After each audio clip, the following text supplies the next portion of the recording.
since you have been into the field of education and you have, contributed to that field, what according to you is the situation of the current education system?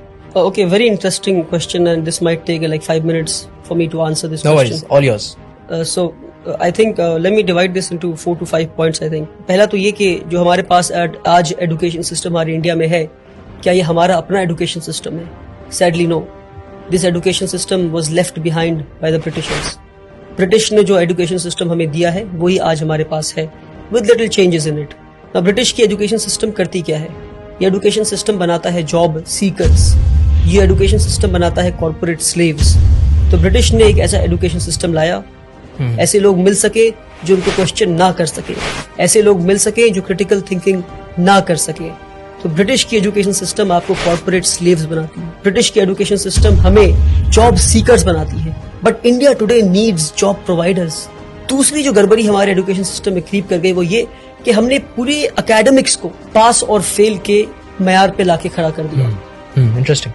कि आप पढ़ाई करते हैं सीखने के लिए नहीं, आप पढ़ाई करते हैं पास या फेल होने के लिए. तो उससे होता क्या है? मेरे जैसा एक कमजोर बच्चा क्लास 1 में मैथ्स में 40 लाता है तो मुझसे कहा जाता है कि आप मैथ्स में पास हो गए. फिर मैं क्लास 2 में जाता हूँ, फिर मैं 40 लाता हूँ तो कहा जाता है कि आप मैथ्स में फिर से पास हो गए. तो यानी मैं 60 नंबर जो नहीं ला पाया तो 60% में नहीं सीख पाया. ये 60% बिना सीखे मैं क्लास 2 में गया, फिर 60% बिना सीखे मैं क्लास 3 में गया, फिर 60% बिना सीखे मैं क्लास 4 में गया. इसी तरह मैं क्लास 10 पहुंच जाता हूँ और 600% मेरे एजुकेशन में लूप रह गए, मेरे एजुकेशन में कमी रह गई. क्योंकि मुझे ये बताया गया कि पढ़ते सीखने के लिए नहीं है. मेरे एकेडमिक्स को लर्निंग परसेंटेज पे नहीं लाया गया, मेरे पढ़ने को पास या फेल पर लाकर मुझे 0 बना दिया गया. क्योंकि मैं पास होकर डिग्री तो ले लूंगा और मुझे जॉब भी मिल जाएगी और फिर किसी कॉर्पोरेट वर्ल्ड में मैं गुलामी के लिए पहुंच जाऊंगा.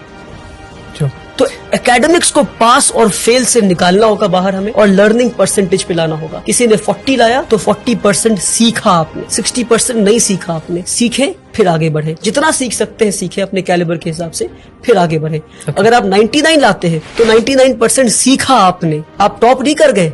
99% सीखा आपने, 1% अभी भी नहीं सीखा आपने. अगर आप 100 में 100 लाते हैं तो पास हुए आप. ये दूसरी बात. तीसरी बात कि हमारा जो एजुकेशन सिस्टम है आज का वो आपको रोट लर्निंग पे फोकस करता है.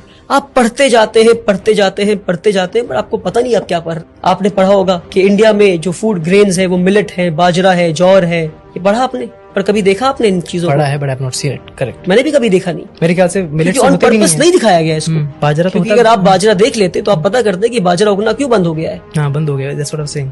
क्यों बाजरा लोग आज नहीं खा रहे? पहले के लोग बाजरा खाते थे, पहले के लोग मिलेट्स खाते थे, जौर खाते थे, आज क्यों नहीं खा रहे? तो experiential learning is what we need, hands on learning is what we need. We need to see and know what we are learning. आज हमें वो दिखाया नहीं जाता, वो बताया नहीं जाता, सिर्फ पढ़ाया जाता. तो आपको पता है कि ये हार्ट है और हार्ट के ये चेम्बर्स हैं, हार्ट में ये आर्टरीज हैं, ये है.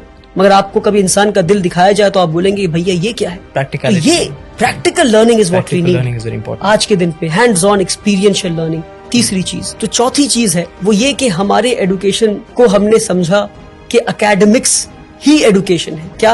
एकेडमिक्स ही एजुकेशन है. Academics is just a drop in the ocean of education. I would say the remaining water is तरबियत, इज अपब्रिंगिंग. कि भाई आप बात कैसे करते हैं? Are you confident? Are you creative? Do you have critical thinking? Are you developing higher order thinking skills? Are you questioning things? Absolutely. How do you sit? How do you conduct yourself with people? ये सारी चीजों को छोड़कर हर चीज को academics पे ले आया. Academics is not education. Education is a holistic thing जहां आप एक इंसान को बेहतर इंसान बनाते हैं, एक कॉर्पोरेट स्लेव नहीं बनाते. सबसे बड़ी कमी हमारे एजुकेशन सिस्टम में वो ये हमारे साथ जो फ्रॉड हुआ मैं कहता हूँ एजुकेशन सिस्टम में, वो ये कि हमने एकेडमिक्स को, हमने सब्जेक्ट्स को स्ट्रीम में बांट दिया. कि भाई अगर आप सबसे ब्रिलियंट बच्चे हैं तो आप पढ़ेंगे साइंस. अगर आप 90 लाते हैं तो साइंस पढ़ेंगे. अगर आप 70 से 80 लाते हैं तो आप कॉमर्स पढ़ेंगे. 50 to 60 लाते हैं तो आप ह्यूमैनिटीज पढ़ेंगे. क्या बेवकूफी है?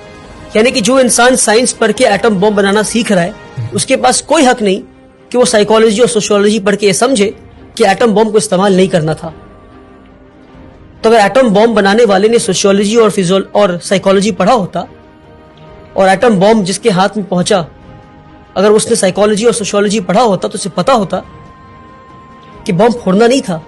तो इसलिए बता रहा हूं मैं कि हमने सब्जेक्ट्स को स्ट्रीम में बांटकर सबसे बड़ा फ्रॉड किया हमने। One of my favorite points. कि क्या मैं आखिरी फिजिक्स point. बहुत अच्छा point. सोशियोलॉजी के साथ नहीं पढ़ सकता?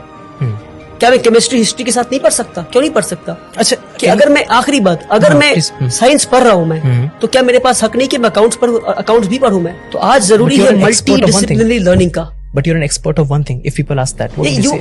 You can have majors and minors. Yes, that's the answer. You need to have the hang of almost all the subjects.